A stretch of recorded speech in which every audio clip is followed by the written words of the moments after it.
భారత జట్టు తడబడి నిలబడింది. టీ20 ప్రపంచ కప్ ఫైనల్లో తొలుత బ్యాటింగ్ చేసి 177 పరుగుల విజయ లక్ష్యాన్ని దక్షిణాఫ్రికా ముందుంచింది. వేగంగా 3 వికెట్లు కోల్పోయినప్పటికీ కోహ్లీ, అక్షర్ పటేల్ కుదురుగా ఆడి స్కోర్ను నిలబెట్టారు. కోహ్లీ 76 పరుగులు, అక్షర్ 47 పరుగులు సాధించారు. ఇక బౌలర్లపైనే భారం ఉంది.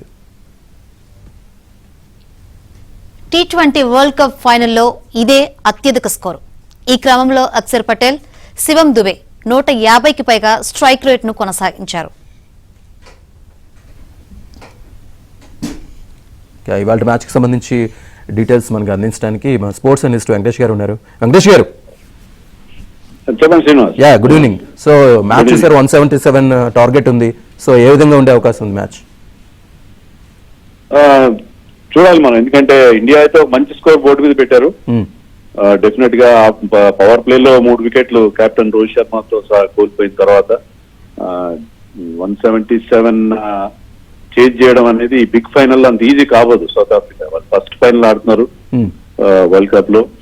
సో మన బౌలర్స్ కనుక పవర్ ప్లే లో వికెట్స్ తీస్తే, పవర్ ప్లే టైట్ గా బౌలింగ్ చేసినా వికెట్స్ తీసినా వాళ్ళ మీద ఖచ్చితంగా ప్రెషర్ వస్తుంది. ఎందుకంటే ఓవర్ కి ఆల్మోస్ట్ 9 runs చేయాలి, అదంత ఈజీ కాబోదు ఈ పిచ్ పైన. సో ఐ థింక్ ఇండియా మొదట్లో కాస్త వికెట్లు కోల్పోయినా విరాట్ కోహ్లీని అందరూ క్రిటిసైజ్ చేశారు, కానీ విరాట్ కోహ్లీ ఫైనల్లో తన సత్తా చాటాడు. స్లోగా ఆడినట్టు అనిపించినప్పటికీ అతను ఉండబట్టి మనకు ఆ మాత్రం స్కోర్ అయినా వచ్చింది. And Akshar Patel all round performance కూడా చాలా బాగా సాగింది. మొత్తం మీద ఇండియా రికవర్ అయింది ఆ 3 వికెట్లు తొందరగా కోల్పోయిన బ్లో నుంచి. సార్, ఇప్పుడు బౌలర్ మీద మొత్తం భారం ఉంది కదా, బౌలర్స్ మీద ఇప్పుడు మొత్తం అంతా భారం ఉన్నట్టుంది. సో పిచ్ ఏ విధంగా ఉండే అవకాశం ఉందండి? ఎందుకంటే ఆల్రెడీ మనం చూసాం ఫస్ట్ బ్యాటింగ్ లో అయితే చాలా టఫ్ గా అనిపించింది కదా కొంచెం.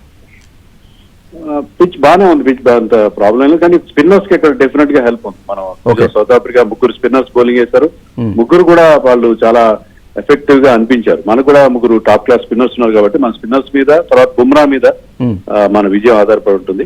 అలాగే వాళ్ళ ఓపెనర్ డికాక్ చాలా డేంజరస్ ప్లేయర్, అతను కనుక ఉంటే ఒక ప్లాట్ఫామ్ క్రియేట్ చేస్తారు, దానిపైన క్లాసన్ లాంటి వాళ్ళని గెలిపించే అవకాశం ఉంటుంది. సో క్వింటన్ డికాక్ ని తొందరగా అవుట్ చేయడం కూడా చాలా ఇంపార్టెంట్. స్పిన్నర్స్ చాలా ఇంపార్టెంట్ రోల్ ప్లే చేస్తారు. ఇండియా గెలవాలంటే స్పిన్నర్స్ బాగా బౌలింగ్ చేయాలి.